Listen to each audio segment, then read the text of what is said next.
Boa noite, boa noite. Estamos aí ao vivo no perfil da Seara Porto Alegre. Mais um dia de Pastor Ander entrevista e aqui estou eu, Pastor Ander, entrevistando hoje não uma, mas várias pessoas da Seara Porto Alegre. 5 minutinhos cada um. Nós vamos fazer se pode ser chamado assim, uma roleta de perguntas, um rodízio de perguntas e respostas. Vamos ter esse tempo para estar respondendo dúvidas e perguntas também. Muito obrigado por vocês estarem aí. Oi, Tcheli, tudo bem? Tudo certo? Olha, hoje é para aproveitar, hein? Apenas 5 minutos de perguntas e respostas por pessoa. Hoje a gente vai fazer num formato diferente. Então, se você quiser participar, ser um dos entrevistados, por favor, coloque aqui nos comentários: eu quero ser entrevistado, me chama, hashtag me chama pastor, hashtag me chama pastor, e aí a gente vai falar. Enquanto isso, vem aqui embaixo no aviãozinho, ó, e encaminha para alguns amigos. Aqui embaixo, encaminha aí para no mínimo 5, 6 pessoas. A gente vai estar nesse tempo batendo papo. Eu vou fazer isso agora, me ajude fazendo também. Vamos estar encaminhando agora? Então, vou chamar aqui mais gente. Chamar mais gente aqui para estar online. Pode chamar aí, gente. Chama o pessoal para a gente estar junto, entrevistando, conversando, falando.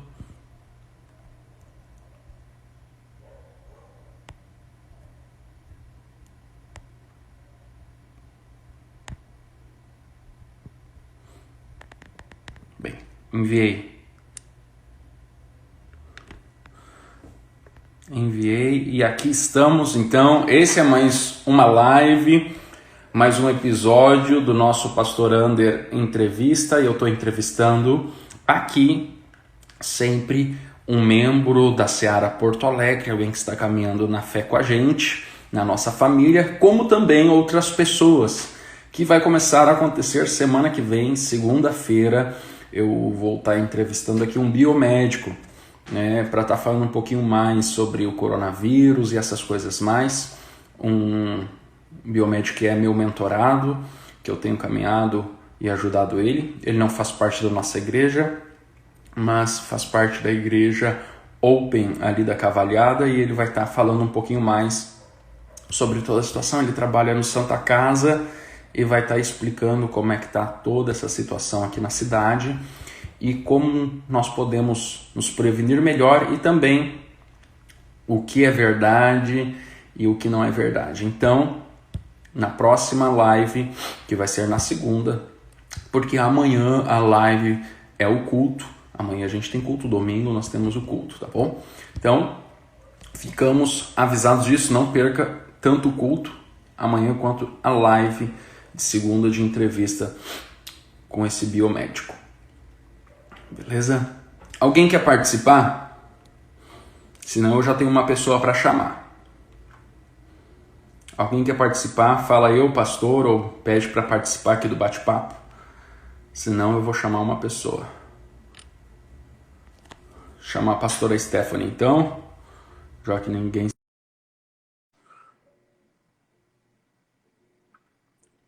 Vamos chamar a dona Stephanie. Olha a situação. E aí? Tá longe de mim, né? Bem longe. Ai, ai. Eu no meu escritório aqui em casa e ela no quarto. Ai, ai. E aí, alguém tem alguma pergunta para a pastora? Alguém tem Quero ver alguma agora. pergunta? Ó, brilhou o coraçãozinho aqui. Eu não posso mandar coraçãozinho agora. Não pode. Pastora blogueirinha, é isso aí. Deixa eu perguntar uma coisa. Pergunte. Olha, agora tu me olhou, eu já até fiquei com medo.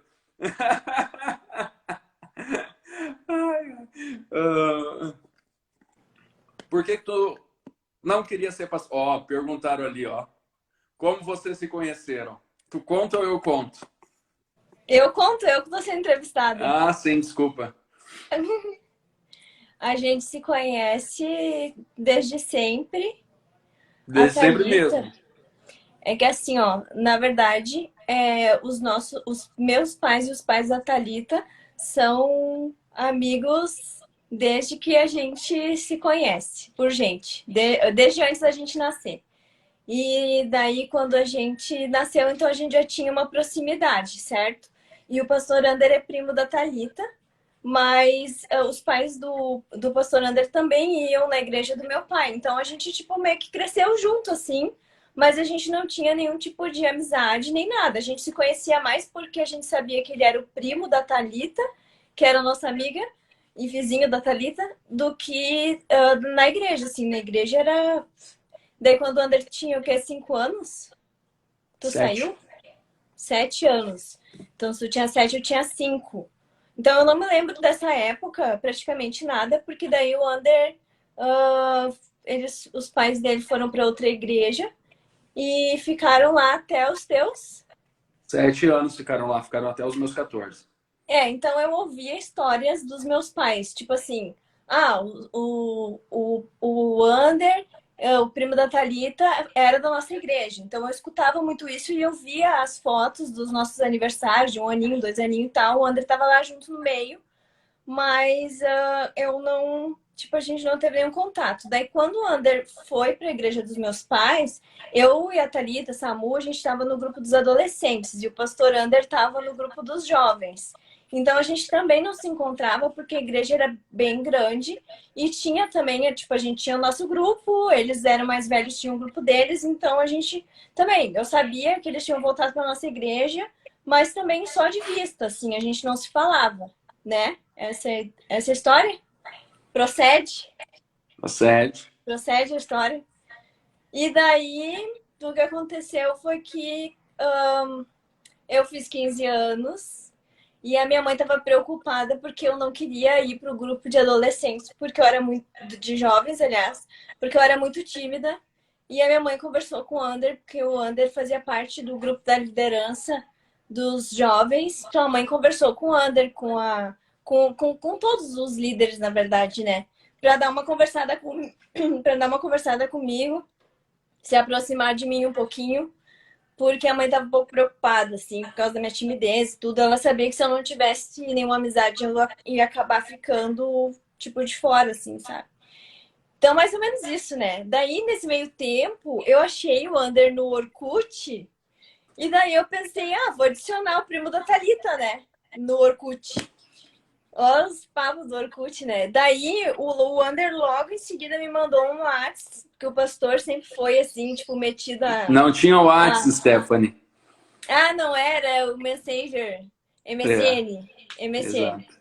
E daí o pastor me chamou no MSN. Acho que foi isso, né? E daí. Tá, e daí ele só tinha eu online, porque naquela época não, as pessoas não tinham. Só tinha internet de escada. E eu te aproveitei que meu pai tinha ido viajar para os Estados Unidos e coloquei a internet banda larga lá em casa. Quando meu pai voltou de viagem, ele já tinha internet banda larga em casa, ele não sabia. Ai, daí o que aconteceu foi isso. Daí o pastor, ele estava trabalhando na época, acho que ele era estagiário, né? E ele passava a tarde inteira no computador, né? E daí ele só tinha eu de contato online. Ele falou, eu só tenho tu online, porque na época eu tinha 16 anos, eu tava no ensino médio, tava no terceiro ano do ensino médio. E daí o pastor disse, eu só tenho tu aqui para conversar. E daí a gente começou a conversar e começou a ficar amigo. E daí E foi isso, aí aí, a gente. Não, daí a gente ficou amigo durante um ano inteiro, né? E daí, depois disso, o pastor se 1 ano e declarou meio. pra mim, né? Porque ele se apaixonou por mim. Daí.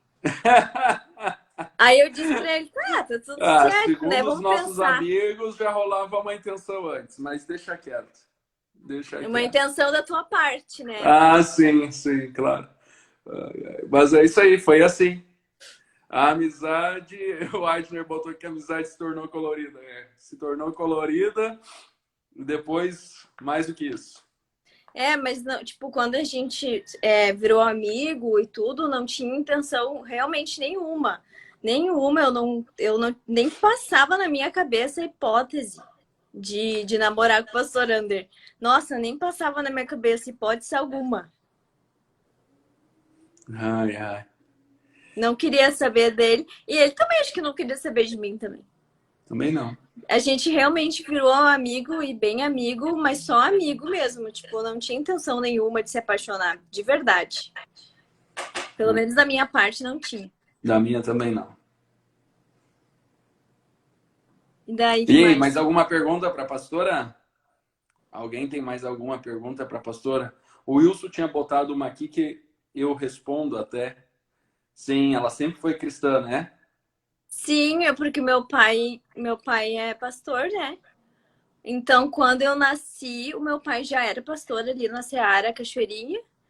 E então eu sempre fui cristã, nunca, nem na adolescência, assim, nunca tive aquele momento de me afastar dos caminhos de Deus, nem nada. Tive dúvidas como qualquer adolescente, e os meus pais, eles sempre foram pessoas que me deixaram livre.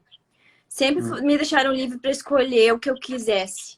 Meu pai sempre disse para mim que ele nos ensinou aquilo, a verdade, e nos preparou para a gente decidir. Meu pai, ele sempre nos ensinou a pensar sozinho sobre as coisas. Então, isso é uma coisa assim, que eu admiro muito no meu pai e na minha mãe, a forma com que eles nos ensinaram a pensar sozinhos sobre as coisas, sabe? Tanto sobre nós mesmos, sobre os nossos sentimentos, quanto sobre as coisas de Deus, sabe? Então, a gente tinha as nossas crises, assim, tipo, será que é isso mesmo que eu quero para mim e tudo? E eles nunca interferiram, assim, porque eles sempre tiveram a certeza de que nos ensinaram certo, sabe? Então, isso foi muito legal, sabe? Muito legal. Que bom. Então, nunca. Sempre fui cristã, nunca saí disso. Alguém tem alguma. Ó, brotou mais uma pergunta. Coloque sua pergunta abaixo. Não Ai, ai, consigo ver. ai. Responde essa. Ai, meu Deus. Eu acho que eu sou uma pessoa polêmica demais para responder essa pergunta. Puxa vida. Eu, particularmente, o meu problema é ingratidão. Eu tenho um problema muito sério com a ingratidão. Então, acho que a cara do pastor é apavorado. Eu acho que o meu problema maior, assim, que eu acho que é mais difícil para mim é a ingratidão. Porque eu e o pastor somos pessoas que a gente realmente se doa muito.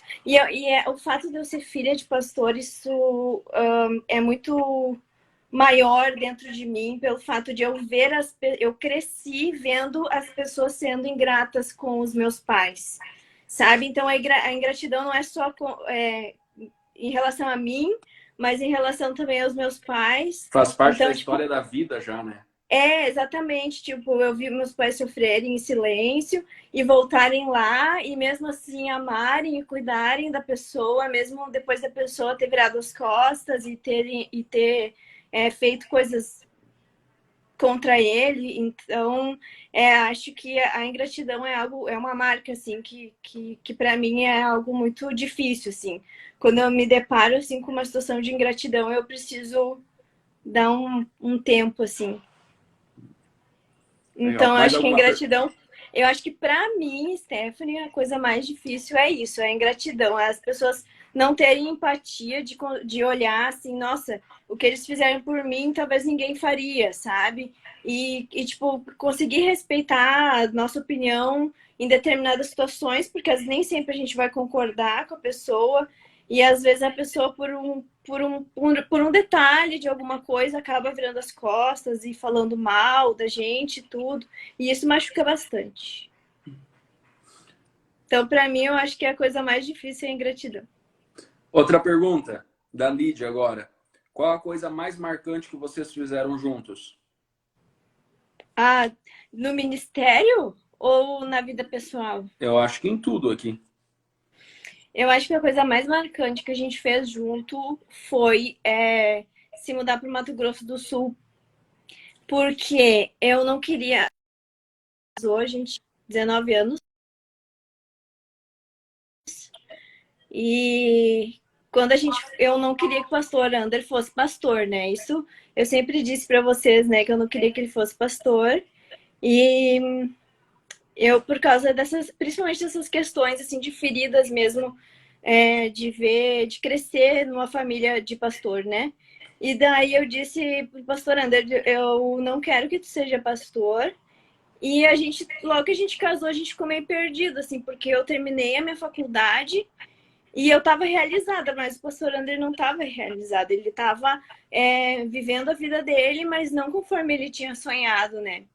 E ele meio que enterrou esse sonho de ser pastor. E algumas coisas foram acontecendo no primeiro ano de casamento, não do lado de dentro, mas do lado de fora.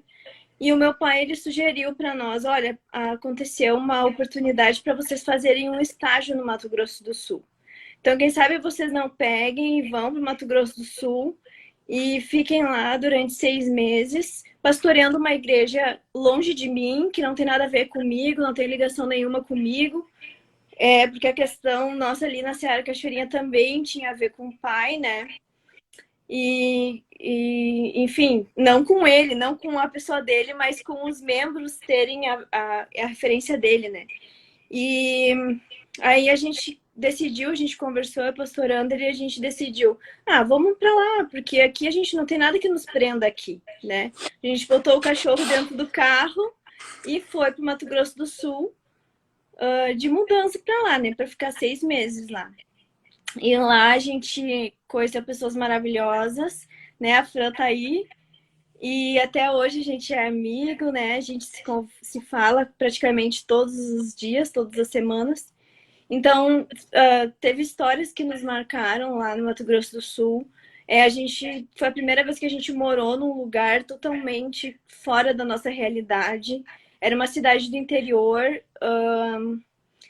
Para quem tinha o sonho de morar em Porto Alegre, foi um baque muito grande. Então a gente teve que trabalhar muito o nosso emocional, eu principalmente, assim. E então acho que nós dois pegar, fazer a mala, deixar nossa casa reformada, novinha, tudo fechada e ir para o Mato Grosso do Sul sem conhecer ninguém. Dois adolescentes, praticamente de 21 anos, que eram muito dependentes dos amigos, né? Simplesmente ir para um lugar onde tu não conhece ninguém, onde a gente nunca viu a cidade, nunca tinha imaginado que podia acontecer, né? Então, outra cultura, outra. Olha, foi uma viagem na maionese, assim, né? E foram 9 meses, no fim se estendeu para 9 meses, né? Mas foi um período que nos marcou profundamente. Até hoje, a gente carrega marcas. As pessoas que são próximas de nós, a gente sempre, quando a gente vai comentar alguma coisa, a gente fala: na época que a gente morou no Mato Grosso do Sul, foram só 9 meses, mas parece que foram 9 anos, porque, tipo, foi um aprendizado, assim, ó, a gente amadureceu 2 anos em 9 meses, sabe? Foi um período maravilhoso na nossa vida, foi desafiador. E acho que a gente cresceu muito, evoluiu muito. A gente passou por uns perrengues bem grandes, amigos que acompanharam a gente lá nesse tempo, sabem que não foi fácil, mas fez a gente crescer para enfrentar depois o novo desafio, né? E isso fez também com que eu aceitasse o pastor Ander como pastor, sabe? Eu falei para meus pais quando eles foram lá nos visitar, eu disse para eles, eu aceito que o Ander seja pastor, porque eu entendo que ele nasceu para isso. Eu nunca vi o Ander tão feliz, tão realizado nesses 9 meses, apesar dos problemas que a gente enfrentou lá, né? Eu nunca tinha visto o pastor Ander tão feliz e tão realizado. E eu falei para ele, eu estou disposta a embarcar nessa junto contigo, né? E aí, se não fosse essa experiência do Mato Grosso do Sul, a gente não seria pastor hoje, com certeza não.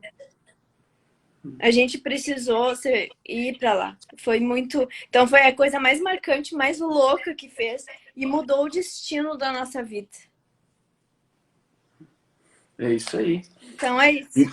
Mais uma pergunta para a pastora? Não, agora que já ficou 20 minutos comigo na live, vai ficar até o final agora. Ai, Agora meu Deus. a entrevistada é a pessoa. E Fran, a gente te ama, tá? A Fran tá aí, ó. Sim. Amamos muito. Muito mesmo. Aí. Ah, o Adner tá falando que eu não gostava que me chamassem de pastora. Sim, que eu falava, o pastor é ele, não sou eu, né? Lá no Mato Grosso do Sul também, eu não deixava ninguém me chamar de pastor. Foi um processo de Deus na minha vida também, nesses anos. Enquanto os uns fazem tudo para ser chamado de pastor, né?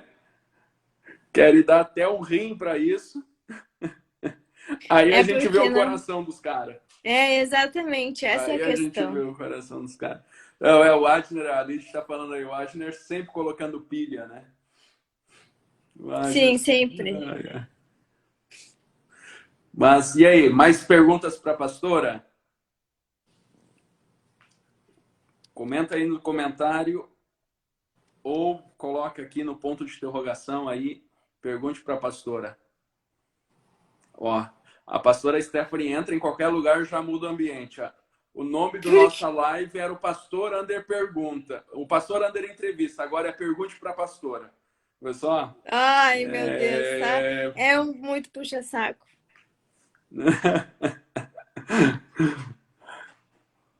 Então, ninguém tem mais perguntas. Ninguém, eu acho que o pessoal tá com medo de fazer pergunta aí. Ó, brotou. Tá brotando, tá brotando. Demora para chegar aqui no meu. Ó, a Grazi mandou uma. Ah, eu não superei. Não superei.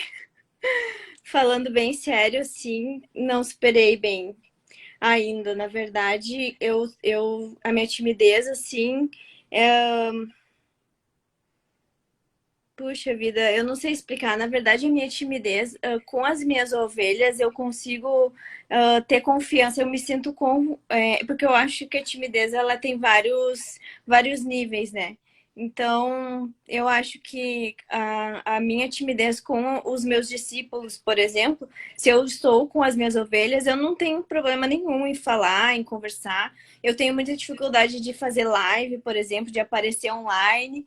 Mas eu acho que, tipo, só dando a cara a tapa mesmo pra gente conseguir superar esse tipo de coisa, né? Mas eu acho que, tipo, eu aprendi os meus limites, sabe? Acho que a primeira coisa foi eu me aceitar. Eu aceitar que eu sou uma pessoa tímida. E ponto. E quando as pessoas vêm reclamar, porque às vezes as pessoas elas reclamam muito que eu não apareço ou que eu não tomo a frente de determinadas coisas. Não, eu sempre tomo a frente, só que eu mando o pastor. Daí o pastor sabe que eu tomo muito a frente das coisas, Se inclusive até vocês não demais. se ligaram, eu sou o fantoche da Stephanie. Prazer, Não, fantoche da Stephanie. não, não é isso. A gente é uma equipe, né? Não, tô Então, brincando.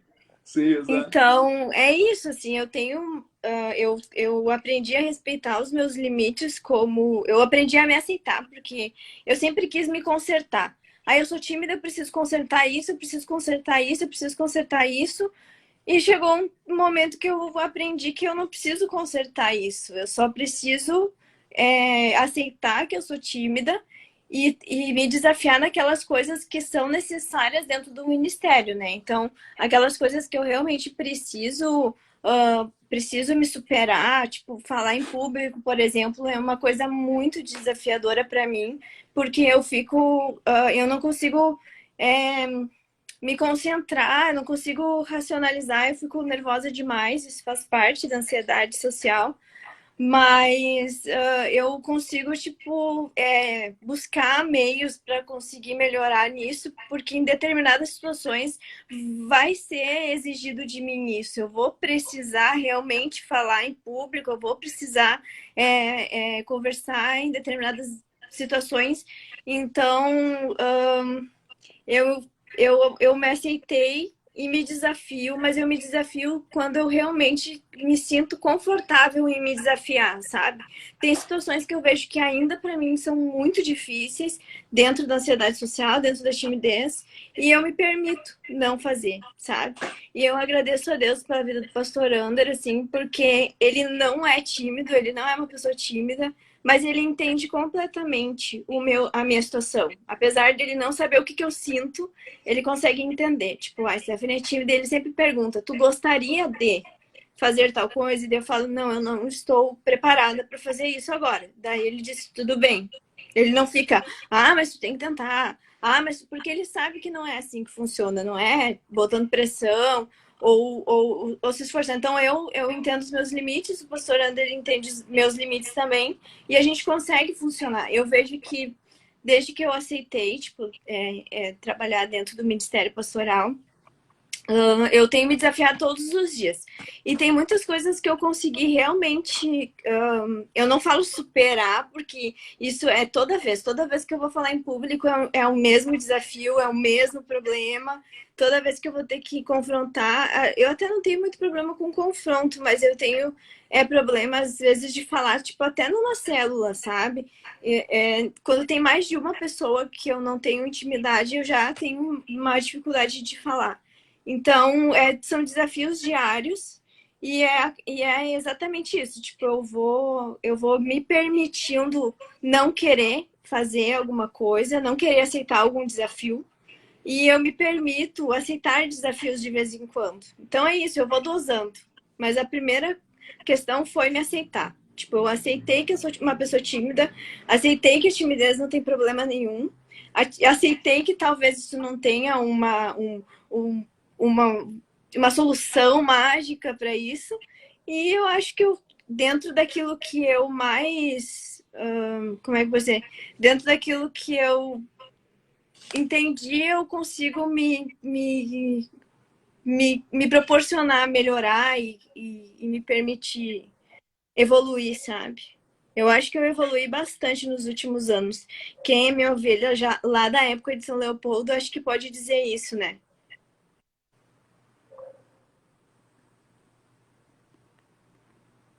É a pergunta do Carlyle. Eu sou gremista, mas eu não me importo com time, com nada. A minha relação com o Azul, na verdade, tem a ver com uma questão familiar, que a minha mãe, ela desde que ela descobriu que eu gostava de azul, que a minha irmã, porque eu e a minha irmã, a gente tem 2 anos e meio de diferença, é bem pouquinho. Então, a minha mãe, ela, tipo, as nossas roupas praticamente eram do mesmo tamanho. E ela não sabia qual era a minha blusa, qual era a blusa da minha irmã. Então a mãe pensou assim, tipo, não sabia qual era o meu copo, o copo da minha irmã, o prato meu e o prato da minha irmã. Então ela começou a fazer assim, tipo, ela descobriu que eu gostava de azul. Então ela começou a comprar todas as minhas coisas azuis. Então ela sabia, se a azul é da Stephanie. Daí quando ela descobriu que a cor preferida dessa mulher era verde, então ela começou a fazer isso com a Samali também. E daí lá em casa ela fazia sempre assim, tipo, o que era rosa era da minha avó, o que era roxo era da minha mãe, então ela descobriu a cor preferida de cada um e ela começava a fazer isso, tipo, daí o que aconteceu? Todas as minhas roupas de cama, os meus ursos de pelúcia, o meu quarto, tudo era azul e a minha irmã a mesma coisa com verde, tipo, tudo era verde, verde, verde, verde, verde, verde. Então é meio que uma cultura familiar, eu acho, porque daí a minha mãe, tipo, sempre, tua cor preferida é azul, então ela comprava tudo azul, tudo azul. E a gente meio que, tipo, sei lá, se relacionou mais com essa cor, cada um com essa cor, a minha irmã com verde, eu com azul. Então, tipo, a azul é a minha cor preferida. E eu não consigo imaginar, tipo, o meu cabelo, as minhas coisas com outra cor a não ser azul. Respondido. A Que Thay deixou aí, ó. Uma resposta bem profunda essa é a resposta. Deixou aí, ó.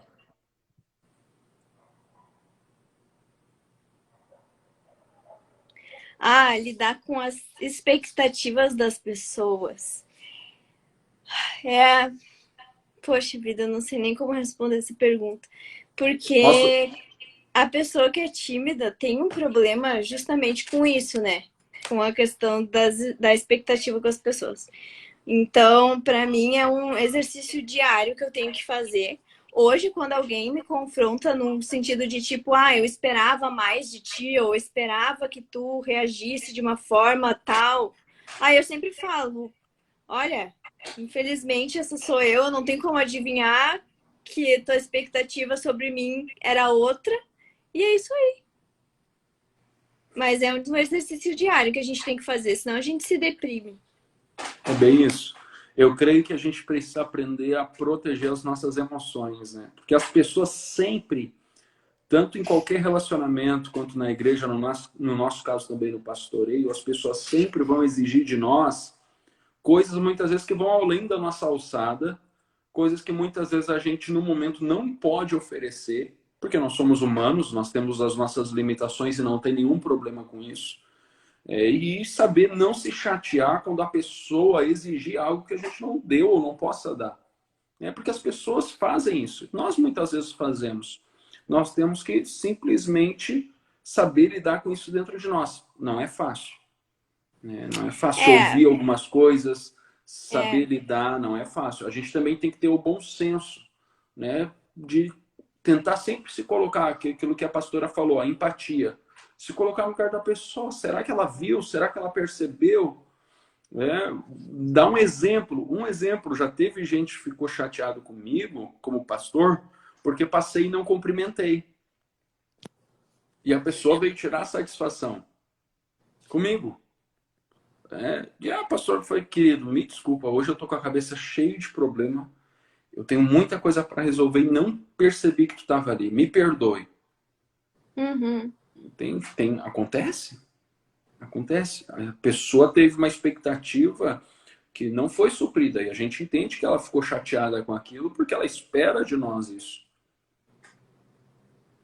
Mas nós entendemos, o Jerônimo botou aqui, entendemos que a Eu ia cobrança, comentar. nós entendemos que a cobrança é normal. E a Sim, cobrança é sempre que vai eu existir. acho. Deixa eu só terminar. Nós entendemos que a cobrança é normal. Só a grande questão é quando nós não estamos bem para lidar com a cobrança. Porque tem dias que a gente não está bem. Né? Então, sobre isso que a Thay colocou, como é lidar? Não é fácil. Porque tem dias que tu está bem para lidar com aquela situação. E tem dias que tu não tá, porque tu é um ser vulnerável. Nós somos seres vulneráveis. Como numa relação homem-mulher. Tem dias que tu tá bem para conversar algumas coisas. Tem dias que tu não tá. Então é uma coisa muito do teu estado emocional e de como tu está. Eu vejo que eu sei que eu entendo que a cobrança é normal, porque eu cresci vendo as pessoas cobrando do meu pai, e daí para mim isso tem uma ligação direta com a ingratidão, porque às vezes as pessoas são injustas na cobrança delas em relação a isso. Tipo, as pessoas esperam que tu faça determinadas coisas, mas elas não lembram das outras coisas que tu fez por elas. Então as pessoas elas querem dizer para ti o que tu tem que fazer, qual é o teu posicionamento como pastor. Tipo, tu é pastor, tu deveria fazer tal coisa. As pessoas disseram muito para mim agora nesses últimos dias: tu é pastora, tu deveria fazer isso. Tu é pastora, tu deveria fazer aquilo. Tu é pastor, tu deveria se posicionar em relação a isso. Mas existe um manual dizendo que eu, como pastora, tenho que fazer isso, fazer aquilo outro? Não existe. É isso que a Janete disse, de se a pessoa não cumprimenta, eu chamo, exatamente, porque às vezes a gente está com a cabeça pensando em algum problema que a gente tem que resolver depois do culto, ou tem que conversar com alguém sobre isso, e daí a pessoa, a gente acaba, tipo, só se focando no problema, e às vezes a gente acaba esquecendo de, tipo, passar e abraçar. E tem que puxar mesmo, tem que abraçar mesmo, a gente sempre fala. Abraça e fala: ai, tu não me viu? Eu vou dizer: realmente não te vi, me perdoe. A gente para e conversa um pouco, porque às vezes errar, a gente erra, a gente é humano também, a gente se distrai com os problemas, isso é super normal, né? Uma das coisas, eu fui ler aquilo que a Milene colocou e me distraí. Uma das coisas que eu vejo que as pessoas muitas vezes vão para a igreja e acabam agindo dessa forma é porque elas passaram por outras situações e esperam do líder a mesma atitude. E muitas vezes a ação do líder, a atitude do líder tem a ver muito com a questão da personalidade dele. da forma dele lidar com as situações, né? Pastor Mário, meu sogro, ele sempre diz uma coisa: nós pastores, quando nós chegamos à igreja, desde que a gente abre a porta do carro, a gente já está resolvendo o problema. Porque as Uhum. pessoas vêm a nós para resolver o problema. E isso faz parte da nossa missão, do nosso trabalho. Não tem problema algum com isso. Só que cada um resolve e lida de uma forma diferente, né? E isso a gente precisa entender da particularidade.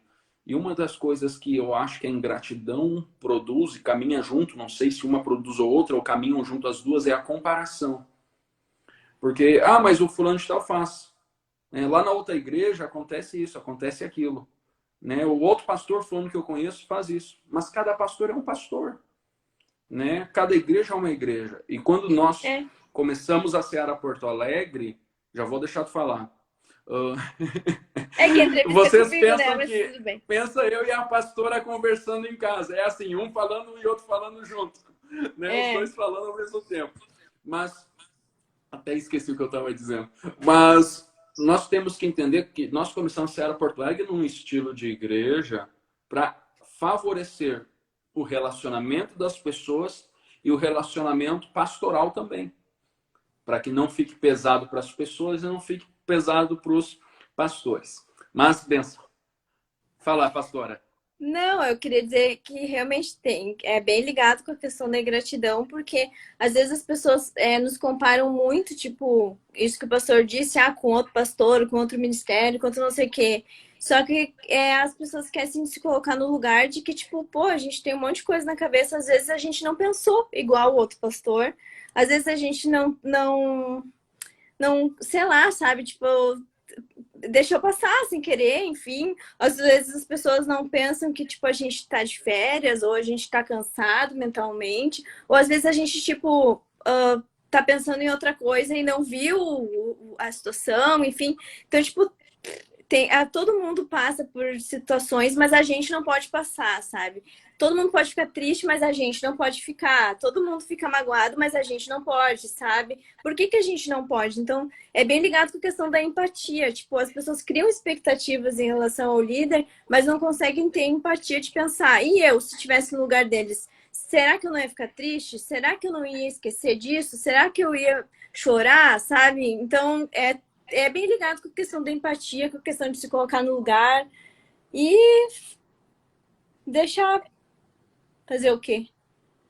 Gente, se eu contasse para vocês as coisas que o meu sogro aprontou para mim ou se passou,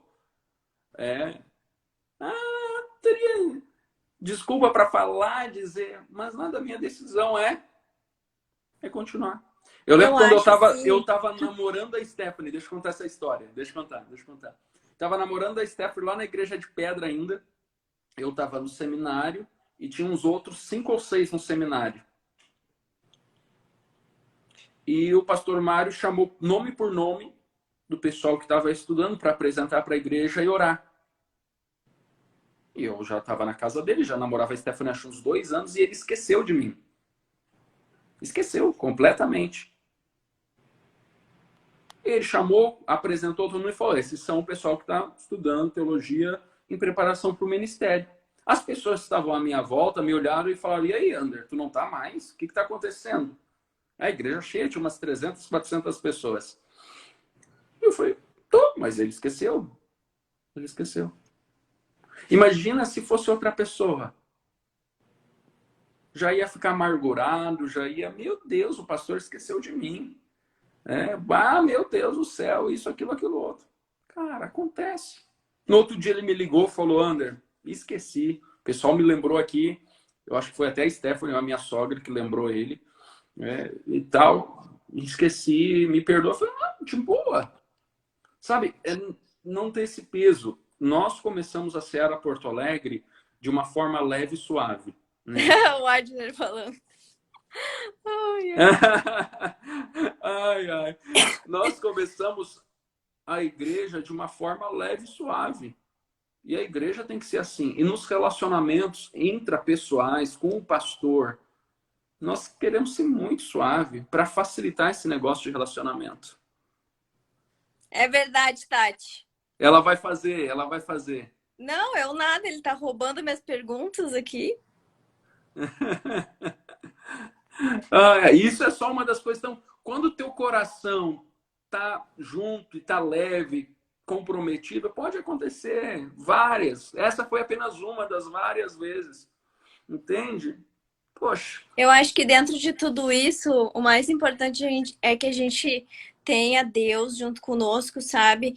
E a gente consegue ter o nosso tempo de oração, nosso tempo com Deus, e a gente consegue alinhar nosso coração com o coração de Deus.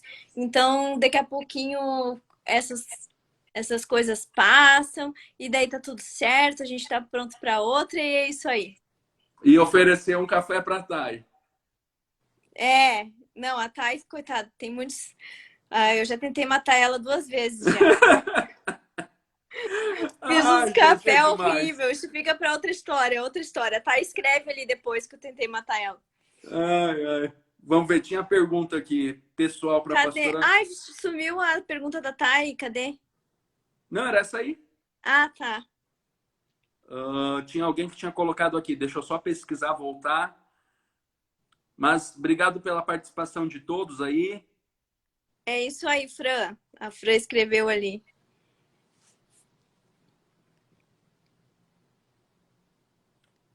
Deixa eu ver. Tinha mais perguntas lá para cima, mas eu não estou achando. Gente, as perguntas tem que botar aqui no ponto de interrogação.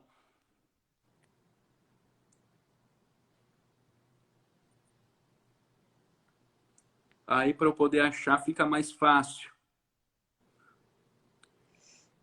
Os Porto estão em peso aqui na live, hein? Que legal.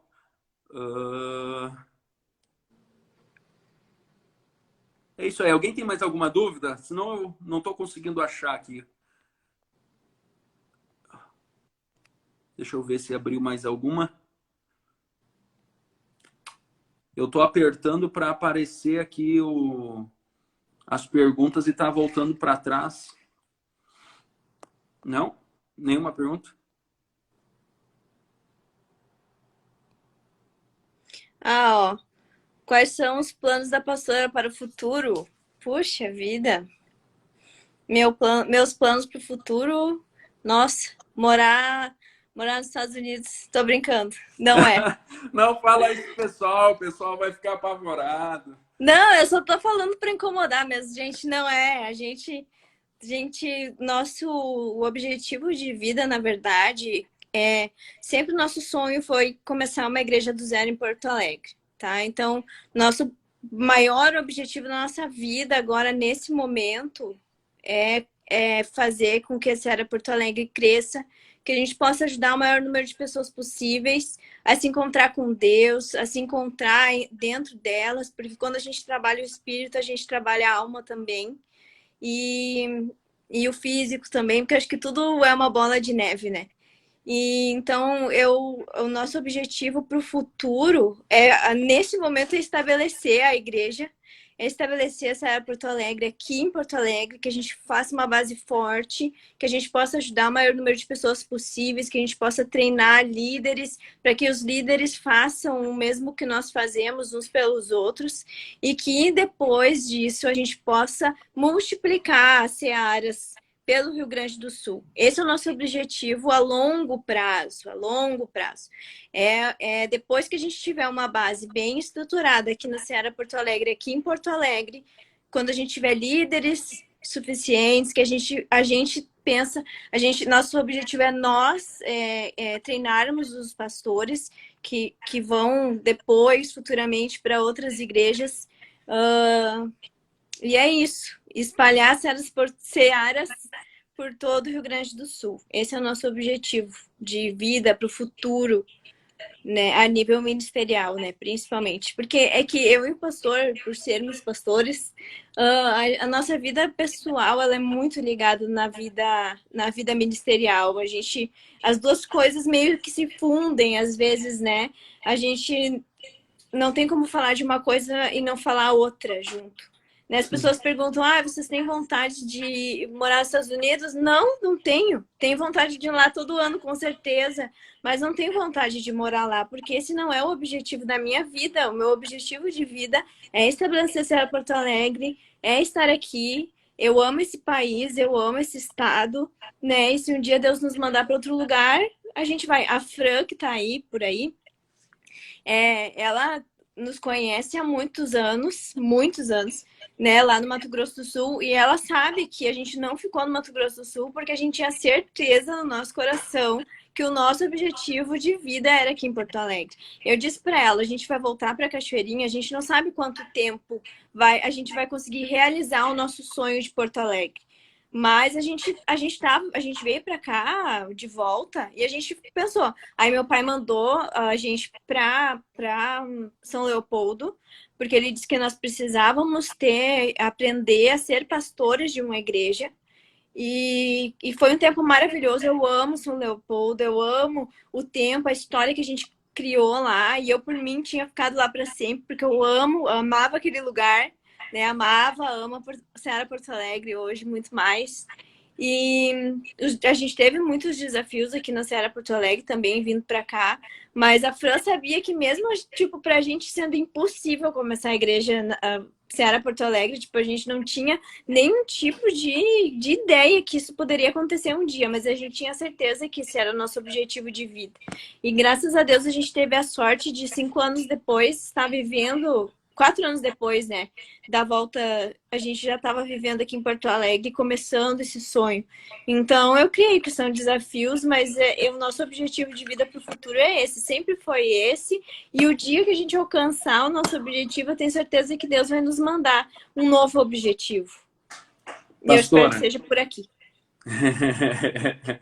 Que não saia de Porto Alegre. Pode ser um que novo não objetivo. saia de Porto Alegre. A Fran vai vir morar pra cá. Já tô falando pra ela. A Débora mandou uma pergunta. Isso que eu queria terminar com essa pergunta da Débora.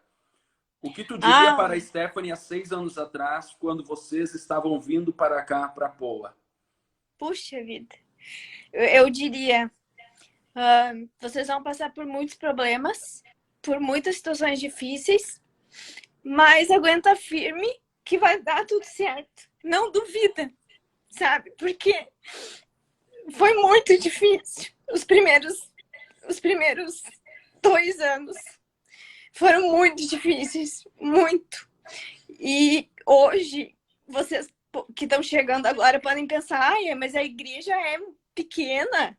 Mas, nossa, para mim é uma vitória muito grande, porque vocês não têm ideia o que é começar um negócio do zero e 2 anos tu vê que não anda, que não vai, sabe? E daí tu começa a duvidar de tudo, sabe? Começa a duvidar, tipo, será que foi o momento certo? Eu não duvidava dos planos de Deus, mas duvidava se foi o momento certo, se a gente ouviu certo, sabe? E eu creio que todas as dificuldades que nós passamos nos 2 primeiros anos, se a gente não tivesse passado, a gente não teria hoje a estrutura que a gente tem, principalmente a estrutura emocional que a gente tem hoje. Né? Nós, como pastores, eu tenho certeza que esses 2 anos foram muito importantes, mas foram muito difíceis, muito dolorosos, muito ruins. Então, acho que se eu pudesse falar para a Stephanie há 6 anos atrás, quando estivesse vindo, eu ia dizer, aguenta firme, não duvida que tudo vai dar certo. É isso aí, tudo vai dar certo, tá dando e vai dar mais ainda. Te amo, Pingo, te amo, pastora Stephanie. Gente, obrigado. Estamos encerrando essa live. Obrigado por participar. Tchau. Meu só pensou que ficaria só 5 minutos aqui. Ficou quase 1 hora. Viu? Passou voando, né? Sim. Passou voando. Gente, valeu. Amanhã, 19 horas, aqui também, nós vamos ter o nosso culto ao vivo. Espero você. Paz.